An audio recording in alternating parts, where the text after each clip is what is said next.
சத்தோரப்பள்ளிங்கிற கிராமத்துல அமிர்தா வெனிலான்னு ரெண்டு சகோதரிகள் இருக்காங்க. அவங்களோட பெற்றோருக்கு உடம்பு சரியில்லாததுனால படுத்து படுக்கையாயிராங்க. அதனால கல்யாண வயசுல இருக்க இந்த ரெண்டு பெண்கள் தான் குடும்ப சுமைய சுமக்குறாங்க.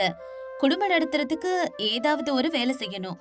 அதனால இந்த கோடை காலத்துல ஒரு ஐஸ்கிரீம் வண்டியை தயார் செஞ்சு ஒரு ஊரா போய் ஐஸ்கிரீம் விற்க தொடங்குறாங்க. வாங்கம்மா வாங்க, குளிர்ச்சியான சுவையான ஐஸ்கிரீம் இருக்கு. வாங்க வாங்க, போனா வராது, பொழுது போனா கிடைக்காது. இப்படி இவங்க சத்தமா கத்திக்கிட்டே ஊரெல்லாம் சுத்துவாங்க. இந்த ஐஸ்கிரீம் எல்லாம் வித்து கிடைக்கிற கொஞ்சம் பணத்துல தான் இவங்களோட பெற்றோரோட மருந்து செலவும் இவங்களோட வீட்டு சாப்பாட்டு செலவும் நடக்கும். அப்படி ஒரு நாள் அமிர்தாவும் வெனிலாவும் தங்களோட வீட்டுல இருந்து ஐஸ்கிரீம் வண்டியை தள்ளிக்கிட்டு பக்கத்துல இருக்க கிராமத்துக்கு வராங்க. அங்க போய் பார்த்தா அந்த ஊரே வெறிச்சோடி இருந்துச்சு.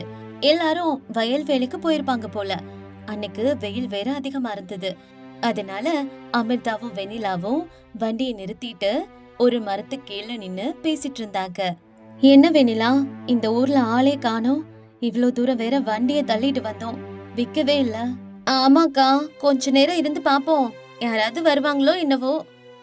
இப்படி இவங்க ரெண்டு பேரும் கவலையோட பேசிட்டு இருக்கும் போதே அங்க ஒரு வயசான தாத்தா வராரு. அவரு இப்படி சொல்றாரு, அம்மா ஒரு ஐஸ்கிரீம் கொடுங்கம்மா, சுவையான ஐஸ்கிரீமா கொடுங்க. இத கேட்ட அமிர்தா சந்தோஷமா ஒரு ஐஸ்கிரீம் எடுத்து கொடுக்கறா. அத சாப்பிட்ட தாத்தா சூப்பரா இருக்குன்னு சொல்லி இன்னொன்னு வாங்கி சாப்பிடுறாரு. அப்படியே நிறைய ஐஸ்கிரீம் வாங்கி சாப்பிட்டு அதுக்கப்புறம் இப்படி சொல்றாரு, இந்த ஐஸ்கிரீம்க்குலாம் குடுக்கறதுக்கு என்கிட்ட இப்ப காசு இல்லம்மா. இத கேட்டதும் அமிர்தாவும் வெனிலாவும் பயங்கரமா அதிர்ச்சி அடைறாங்க. இவ்வளவு தூரம் கஷ்டப்பட்டு வண்டியை தள்ளிக்கிட்டு வந்தது இந்த காசுக்காக தானே. அதனால அவங்களுக்கு வருத்தமா இருந்துச்சு.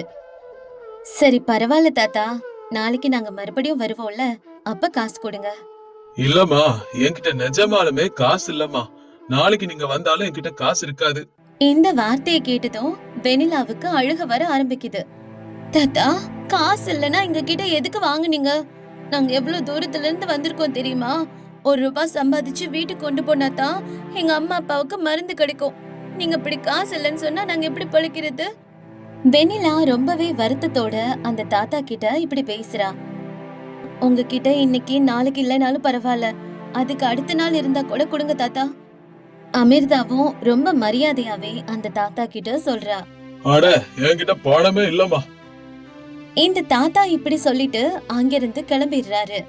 இப்ப அமிர்தாவுக்கும் வெனிலாவுக்கும் என்ன பண்றதுனே தெரியல. அந்த மரத்தடியிலே உட்கார்ந்துகிட்டு வீட்டு செலவுக்கு என்ன பண்றதுன்னு நினைச்சு ரெண்டு பேரும் சோகமா இருக்காங்க. கொஞ்ச நேரத்துக்கு அப்புறம் அமிர்தாவும் வெனிலாவும் ஒருத்தருக்கு ஒருத்தர் தைரியம் சொல்லிக்கிட்டு கண்ணீரை தொடச்சுக்கிட்டு அந்த காலி ஐஸ்கிரீம் வண்டியை தள்ளிக்கிட்டே வீட்டுக்கு வராங்க. மனசுக்குள்ள ரொம்ப வேதனை அவங்க ரெண்டு பேருக்கும். குறைஞ்சபட்சம் மருந்து கூட பணம் கிடைக்கலையே, அம்மா அப்பா கிட்ட என்ன சொல்றதுன்னு யோசிச்சுக்கிட்டே வீட்டுக்கு வர்றாங்க. ஆனா வீட்டுக்குள்ள போனதும் அவங்களுக்கு ரொம்ப பெரிய அதிசயம் காத்திருந்துச்சு. பல வருடங்களா படுக்கையிலே கிடந்து பேசுறது கூட தெம்பில்லாம இருந்த அவங்களோட அம்மா அப்பா இன்னைக்கு ரெண்டு பேரும் உற்சாகமா நின்னு பேசிட்டு இருந்தாங்க. இத பார்த்த இவங்க ரெண்டு பேரும் ஆச்சரியப்பட்டு போனாங்க. அம்மா அப்பா, என்ன இது, என்னால நம்பவே முடியல. நீங்க ரெண்டு பேரும் எழுந்து நின்னுட்டு இருக்கீங்க. உங்களுக்கு உடம்பு சரியாயிடுச்சா என்ன? இன்னைக்கு ஒரு பெரிய அதிசயம் நடந்துச்சுமா. நீங்க போன கொஞ்ச நேரத்திலே யாரோ ஒரு பெரியவர் நம்ம வீட்டுக்கு வந்தாரு. வெள்ளத்தாடி, கையில கம்புன்னு பார்க்கவே வித்தியாசமா இருந்தாரு. ஆமாம்மா, அவர் வந்த உடனே எங்க கிட்ட உங்க பிள்ளைங்க எங்க பசிய தீர்க்க ஐஸ்கிரீம் கொடுத்தாங்க. அவங்க ரொம்ப நல்லவங்க. இந்த ஐஸ்கிரீம அவங்களே என் கையில கொடுத்து உங்களுக்கு கொடுத்து அனுப்புனாங்க. நீங்களும் சாப்பிடுங்கன்னு கட்டாயப்படுத்தி எங்க கிட்ட 2 ஐஸ்கிரீம கொடுத்தாருமா. ஐஸ்கிரீமா? எங்க கிட்ட ஐஸ்கிரீம் இருக்கு, ஆனா நாங்க யார்கிட்டயும் கொடுத்து அனுப்பலையேப்பா. அவரை நாங்க இங்க அனுப்பவே இல்லையேப்பா. யார் எதுவா இருக்கும்? அது எங்களுக்கு தெரியாதுமா. ஆனா அந்த பெரியவர் வார்த்தையில ஏதோ சக்தி இருந்துச்சு. அந்த ஐஸ்கிரீம சாப்பிட்ட அடுத்த நிமிஷமே என் உடம்புல இருந்த நோயெல்லாம் மாயமா போயிடுச்சு. முதுகெலும்புல ஏதோ புது பலம் வந்த மாதிரி இருந்துச்சுமா. உடனே எழுந்து உட்காந்துட்டேன். உங்க அம்மா நிமிஷத்துல எழுந்து நடக்க ஆரம்பிச்சுட்டா. நாங்க 2 பேரும் முழுசா குணமாயிட்டோமா. சரி, அவருக்கு எந்திரிச்சு போய் நன்றி சொல்லலான்னு பார்த்தா அவர் அதுக்குள்ள மாயமா மறைஞ்சு போயிட்டாருமா. இப்ப அமிர்தாவும் வெண்ணிலாவும் ஒருத்தர் ஒருத்தர் பாத்துக்கிறாங்க. அவங்களுக்கு மதியம் நடந்த சம்பவம் நினைவுக்கு வருது. அக்கா, அப்பா சொல்ற அடையாளத்தை பார்த்தா மதியம் நம்ம கிட்ட ஐஸ்கிரீம் சாப்பிட்ட அதே தாத்தா தானே? என்கிட்ட காசு இல்லைன்னு சொல்லி நம்ம கிட்ட கூட சொன்னாரே, அவரு தானே? ஆமா வெண்ணிலா, அவரு நம்ம கிட்ட காசு இல்லைன்னு சொன்னப்போ நாம வருத்தப்பட்டோம். ஆனா அவரு சாதாரண ஆள் இல்லைன்னு இப்பதான் புரியுது. நம்ம அவருக்கு ஐஸ்கிரீம் கொடுத்து பசிய தீர்த்ததுக்காக அவரு நம்ம அப்பா அம்மாவுக்கு ஆரோக்கியத்தை திருப்பி கொடுத்திருக்காரு. எவ்வளவு பெரிய விஷயத்த நமக்காக செஞ்சிருக்காரு. அவரு கடவுளாவோ இல்ல மகானா தான் இருக்கணும். இப்ப அமிர்தாவும் வெண்ணிலாவும் அம்மா அப்பாவை பார்த்து சந்தோஷப்படுறாங்க. மதியம் அவரு காசு கொடுக்காததுனால வருத்தப்பட்டவங்க இப்ப தங்களோட பெற்றோர் ஆரோக்கியமா இருக்கிறத பார்த்து ரொம்ப சந்தோஷப்படுறாங்க. அன்னைக்கு ராத்திரி எல்லாரும் சந்தோஷமா தூங்குறாங்க. அடுத்த நாள் காலையில அமிர்தாவும் வெண்ணிலாவும் தூங்கிக்கிட்டு இருந்தாங்க. அப்பதான் தூக்கத்துல இருந்து எழுந்த சாந்தம்மா வீட்டு வேலை செய்யலான்னு பின்புற தோட்டத்துக்கு போறாங்க. அமிர்தா, வெண்ணிலா, ராகவையா, இங்க சீக்கிரம் வாங்க. இங்க வந்து பாருங்க, எவ்வளவு பெரிய அதிசயம் நடந்திருக்குன்னு பாருங்க, வாங்க. இப்படி சத்தமா கத்துறாங்க. இவங்களோட சத்தத்தை கேட்டு ராகவையா, வெண்ணிலா, அமிர்தா எல்லாரும் பதட்டமா தோட்டத்துக்கு வராங்க. அங்க தெரிஞ்ச காட்சிய பார்த்து எல்லாரும் வாயடிச்சு போய் செல்ல மாதிரி நின்னுட்டாங்க. அந்த தோட்டம் முழுதும் ஒரே ராத்திரியில நிறைய மரங்கள் புதுசா வந்திருந்துச்சு. அந்த மரங்கள்ல பூக்களோ காய்களோ இல்ல. ஒவ்வொரு கிளையிலையும் ஐஸ்கிரீம்கள் காய்ச்சிருந்தது. என்ன இது, நான் கனவேதும் காங்குறேனா? அந்த மரத்துல ஐஸ்கிரீம் காய்ச்சிருக்கு. அச்செல்லாம் நம்ம வண்டியில விக்கிற குச்சி ஐஸ் மாதிரியே இருக்கு. என்னால இத நம்பவே முடியலையே. அதுதான் எனக்கும் புரியல வெண்ணிலா, இது உண்மையா? என்னாலயும் நம்பவே முடியலையே. எப்படி மரத்துல ஐஸ்கிரீம் காய்க்கும்? ரொம்ப ஆச்சரியமா இருக்கு. இது கனவு இல்லம்மா, நம்ம பாக்குறது உண்மைதான். எல்லாம் நேத்து வந்தவரோட மகிமைதான். இப்படி சொன்ன ராகவையா ஒரு மரத்துக்கு பக்கத்துல போய் ஒரு ஐஸ்கிரீம பறிக்கிறாரு. அத வாயில வச்சதும் அவர் முகமே பிரகாசமாகுது. அப்பப்பா, என்ன ஒரு சுவை! இப்படிப்பட்ட ஒரு ஐஸ்கிரீம நான் என் வாழ்க்கையில சாப்பிட்டது இல்ல. அப்படியே தேன் மாதிரி கரையுதுமா. அப்ப சாந்தம்மாவும் அங்கிருந்த ஒரு பச்சை கலர் ஐஸ்கிரீம பறிச்சு சாப்பிட்டு பாக்குறாங்க. நீங்க சொல்றது உண்மைதாங்க. இந்த பச்சை கலர் ஐஸ்கிரீம் ரொம்ப சுவையா இருக்கு. இதுல புதினா எலுமிச்சை கலந்த மாதிரி அந்த டேஸ்ட்ல இருக்கு. எனக்கு ரொம்ப பிடிச்சிருக்கு. வெண்ணிலாவும் அமிர்தாவும் அந்த மரங்கள்ல இருக்க ஐஸ்கிரீம ஆச்சரியமா சுத்தி பாக்குறாங்க. அக்கா, இந்த மரத்துல பாத்தியா, எல்லாமே சாக்லேட் சுவையில இருக்குக்கா. இந்த பக்கம் பாரு, இதெல்லாம் மாம்பழ ஐஸ்கிரீம் போல. ஒவ்வொரு மரத்துலயும் ஒவ்வொரு நிறத்துலயும் ஒவ்வொரு சுவையிலயும் ஐஸ்கிரீம் இருக்குதுக்கா. ஆமா வெண்ணிலா, அந்த தாத்தா நம்ம கஷ்டத்தை பார்த்து நம்ம தோட்டத்தையே ஒரு ஐஸ்கிரீம் தோட்டமா மாத்திட்டாரு. இனி நம்ம ஊரா ஐஸ்கிரீம் வண்டியை தள்ளிக்கிட்டு போக வேண்டியதில்ல. இப்ப நம்ம கஷ்டம் எல்லாம் தீந்து போச்சுன்னு தோணுது. ஆமாக்கா, இந்த ஐஸ்கிரீமை சாப்பிட்டா யாருக்காவது உடல்நல சரியாகுதான்னு பார்க்கலாம். தாத்தா கொடுத்த இந்த வரம் நம்ம வாழ்க்கையே மாத்த போகுதுக்கா. இப்படி அமிர்தாவும் வெண்ணிலாவும் அந்த ஐஸ்கிரீம் தோட்டத்தை பார்த்து ஒரு முடிவுக்கு வராங்க. அக்கா, இந்த ஐஸ்கிரீம் சாப்பிட்டதுனால நம்ம அம்மா அப்பாவோட உடல்நிலை சரியாயிடுச்சு. அப்போ இது சாதாரண ஐஸ்கிரீம் இல்ல. ஊர்ல யாரெல்லாம் உடல்நிலை குறைவா இருக்காங்களோ அவங்களுக்கெல்லாம் இதை கொடுப்போம். அவங்க நோய் குணமானா நமக்கு புண்ணியம் தானக்கா, என்ன சொல்ற?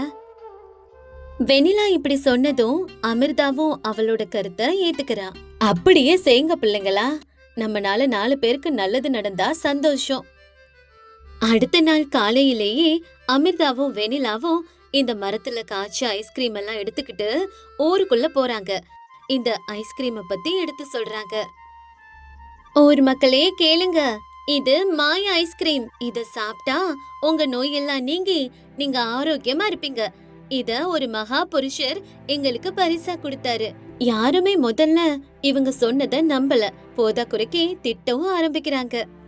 ஏண்டி, என்னடி பைத்தியக்கார பேச்சு பேசிட்டு இருக்கீங்க? நோயில இருக்க உங்களுக்கு ஐஸ்கிரீம் குடுப்பீங்களா? உங்களுக்கு அறிவு இருக்கா இல்லையா? சளி புடிச்சு உயிர் போனா யாரு பொறுப்பு? போங்க இங்க இருந்து. இப்படி ஊர்ல இருக்க எல்லாரும் அமிர்தாவையும் வெண்ணிலாவையும் திட்டிட்டு இருக்கும் போது அங்கே ஒரே ஒரு பொண்ணு மட்டும் இவங்கள தேடி வந்தா. அவ இப்படி சொன்னா, ஏம்மா பொண்ணுங்களா, எனக்கு உடம்பு சரியில்லை, இந்த ஐஸ்கிரீம கொடுங்க. நீங்க சொல்றத நான் நம்புறேன்.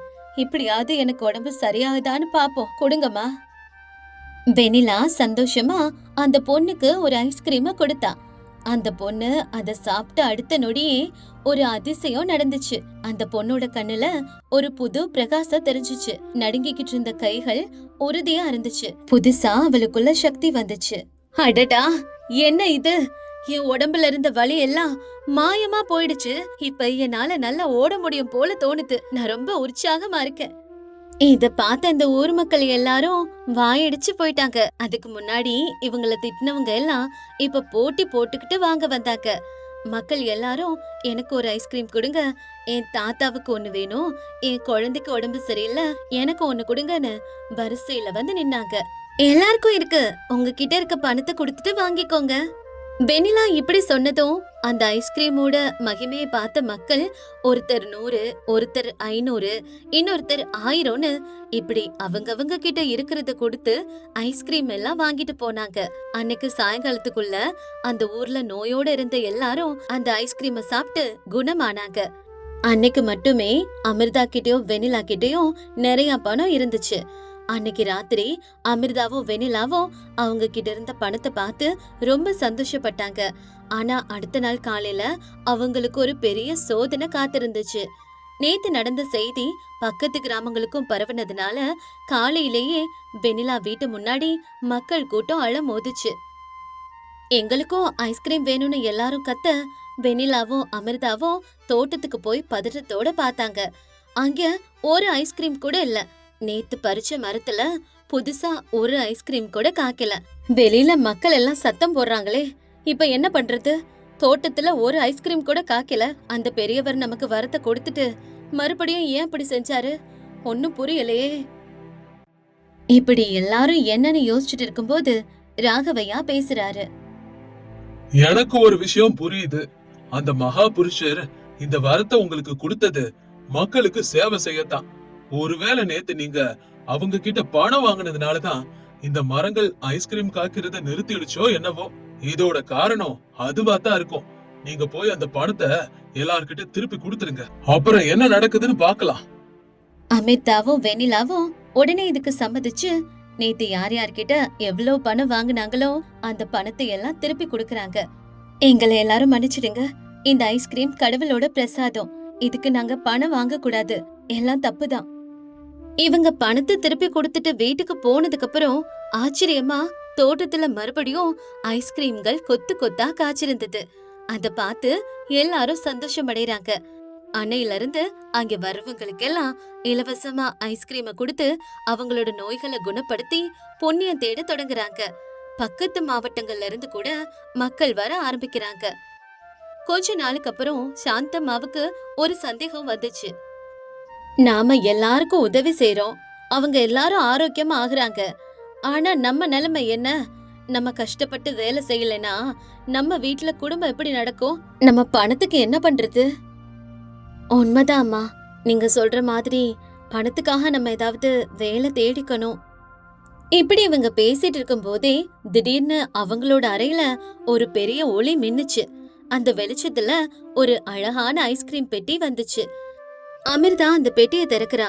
அது நிறைய தங்க காசுகள் இருந்துச்சு. அம்மா, எனக்கு இப்பதான் எல்லாமே புரியுது. சுயநலம் இல்லாம மத்தவங்களுக்கு உதவி செஞ்சா கடவுள் நம்மளை எப்பவும் கஷ்டப்பட விட மாட்டாரு. நம்ம எதையும் எதிர்பார்க்காம ஐஸ்கிரீம் கொடுத்ததுனால அந்த மகா புருஷர் நமக்கு இந்த தங்க காசுகளை பரிசா கொடுத்திருக்காரு. ரொம்ப சந்தோஷமா இருக்குமா. அதுக்கப்புறம் அந்த தங்க காசால அவங்களோட வறுமை மொத்தமும் நீங்குச்சு. அமிர்தாவும் வெனிலாவும் அவங்களோட பெற்றோரோட சந்தோஷமா வாழ்ந்தாங்க. தாங்கிட்ட உதவின்னு வரவங்களுக்கு அந்த மாயாஜால ஐஸ்கிரீமையும் கொடுத்து அவங்களுடைய உடல்நிலையும் குணப்படுத்தினாங்க.